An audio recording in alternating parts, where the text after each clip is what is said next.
Hi, how are you today? Today I'd like to talk to you about doing the flower dissection. Now, before I get into the actual dissection, I want to give you some background information for your students.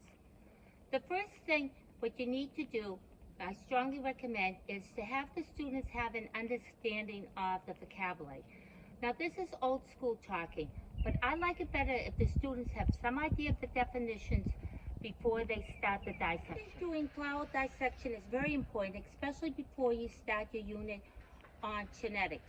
Students need to understand that even flowers, AP flowers, have sexual parts. What I do with my students, I try, is to do it in the spring. It's a beautiful spring day, so that's one of the reasons I decided to film this. When the tulips come up, just before they are no good, you can go around and get tulips very inexpensively. I grow a ton of them, and it's very cheap way to do a lab that could run into money. This is my amaryllis from Christmas. These are beautiful flowers to do it. Your first step with this is to have the students actually smell the flower. As funny as this may seem, it amazes me that a lot of times students do not even know the flowers have a smell.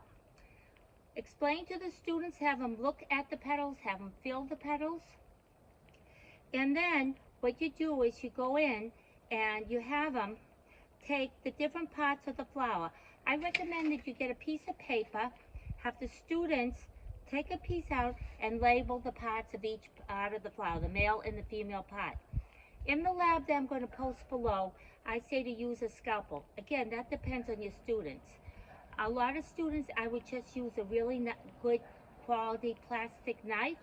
A lot of times that is much safer. So have them go through and look at the parts of the flower, put it on a piece of paper, and label it. This lab really does not take a long time to do.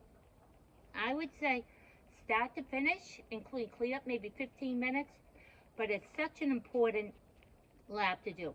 Please hit the like button and subscribe. If there's any labs or anything I can help you with, please let me know. The name of my store is TPT the Lesson Pony. I'm going to post a resource down below in the description. So if you want more information, please feel free to go there. Thank you for viewing, and hit the like button if this was something that could help you. Have a nice day.